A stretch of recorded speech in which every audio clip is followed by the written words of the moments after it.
नमस्कार। प्रस्तुत है आज का चिंतन। समस्या। यह शिकायत सामान्यतः की जाती है कि नई पीढ़ी में वयोवृद्धों के प्रति सम्मान की भावना नहीं है।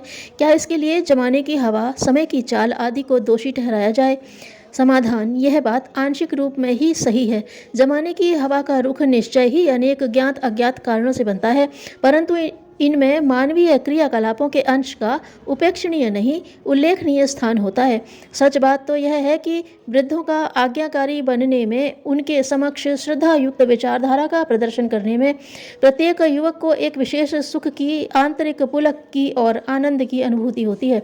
किसी वृद्ध के समक्ष जाते ही युवकों में एक विशेष विनम्रता का भाव नैसर्गिक रूप से जग जाता है। यह भाव तभी समाप्त होता है जब उसके सम्मुख स्थित वृद्ध की कुटिलता, धूर्तता या दुष्टता भरी कुचालों और पाखंडपूर्ण उपदेशों की अनुभूति होती है। स्वच्छ सरल मन वाले वृद्धों के चरणों में झुकने में आज भी प्रत्येक युवक गौरव अनुभव करता है। अतः युवकों पर अश्रद्धा का आरोप लगाने वाले वयोवृद्धों को आत्मावलोकन करना चाहिए। उन्हें उपदेश देने के पहले रुक कर अपनी ओर देखना चाहिए कि क्या ऐसे उपदेश देने की स्वयं में पात्रता है। आदर चाहने से नहीं, पात्रता होने से मिलता है। जिन्होंने अपने व्यक्तित्व का, अपने उच्च आदर्शों का, उत्कृष्ट नीतियों का स्वयं सम्मान किया है, उनके प्रति निष्ठापूर्वक निर्वाह करते हुए श्रेष्ठ जीवन जिया है, उनके व्यक्तित्व में ऐसा आकर्षण होता है कि नई पीढ़ी स्वयं खिंचती है, उनके समक्ष स्वयं ही सिर झुकता है। आज भी जहाँ कोई सचरित्र, तपस्वी, त्यागी, साधु जीवन जीने वाले वयोवृद्ध दिखाई पड़ते हैं, तो ऐसे श्रद्धास्पद वृद्धों के प्रति उत्साहपूर्वक आदर व्यक्त करते हुए युवकों को उनके चरणों में श्रद्धा से शीश झुकाते हुए सर्वत्र देखा जाता है, और तब उन पर बुजुर्गों की उपेक्षा का आरोप अमानवीय सिद्ध होता है। पुस्तक समान के पात्र हमारे वयोवृद्ध, पृष्ठ 26, 27, 28, 29। समस्या। जब आदर्शवादी निश्चय व्रत टूटते हैं तो आत्मविश्वास उठ जाता है। लगता है यह सब तपस्वी मनस्वी लोगों का कार्य है, अपने बलबूते का यह सब नहीं है। फिर कदम बढ़ाने से क्या लाभ? समाधान। ऐसा प्रायः तप, जप, ध्यान, धारणा, व्रत, उपवास, स्वाध्याय, ब्रह्मचर्य, अस्वाद जैसे संदर्भों में तो होता है।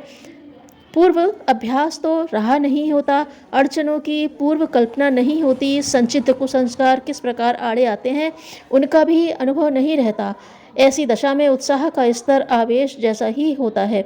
आवेश स्थायी नहीं होते। जब शोक, क्रोध, ललक, लिप्सा जैसे भावावेश समय के साथ साथ ठंडे पड़ने लगते हैं, घनिष्ठता, मित्रता परिचय मात्र बनकर रह जाती है, तो आदर्शवादी निश्चयों का चिरस्थायी बने रहना कैसे संभव होगा?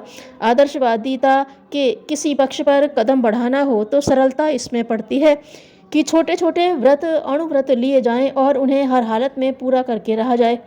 जैसे उपवास का अभ्यास करना है, पहले सप्ताह में आधे दिन का व्रत रखा जाए। जब वह पूरा हो जाए तो स्वयं अपने साहस को सराहा जाए और 30 दिन तक वह प्रक्रिया ठीक तरह चलती रहे तो एक दिन का फलाहार समेत व्रत किया जाए। यह क्रम चल पड़े तो पानी, छाछ, शाकों का रस आदि लेकर उस व्रतशीलता को महत्वपूर्ण स्तर तक पहुंचाया जाए।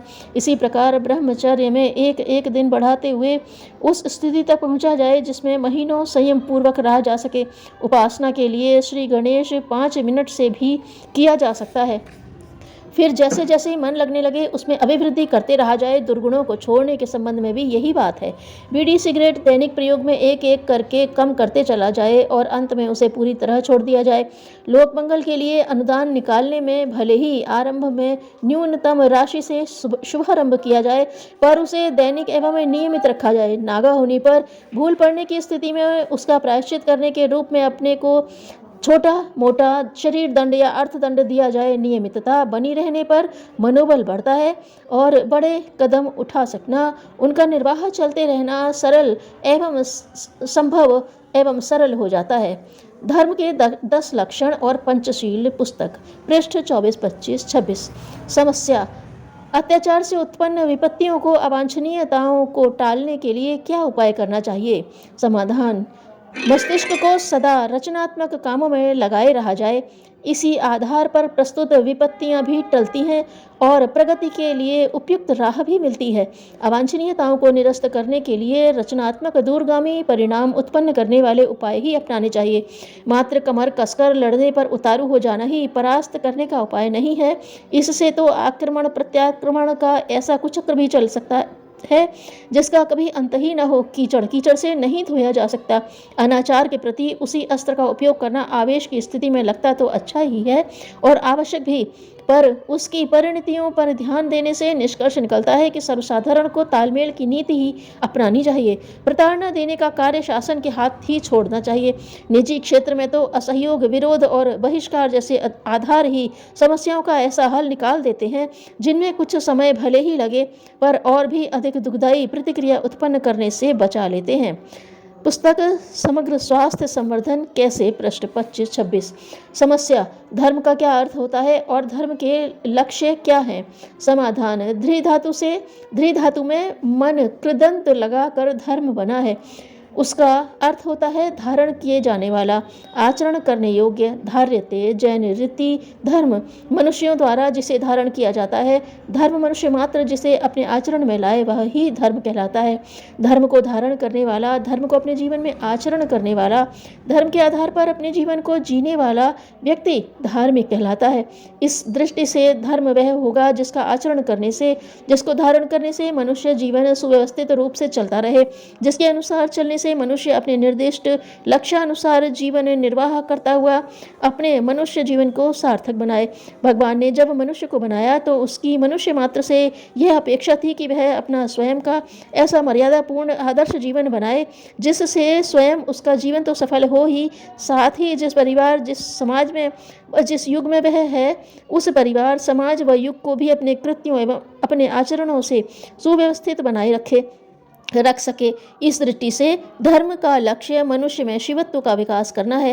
व्यष्टि रूप में मनुष्य देवतुल्य बने व समष्टि रूप में वह धरती स्वर्ग बने, यही धर्म का लक्ष्य है। पुस्तक क्या धर्म अफीम की गोली है, पृष्ठ 14-15।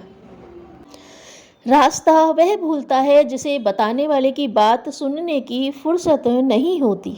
धन्यवाद।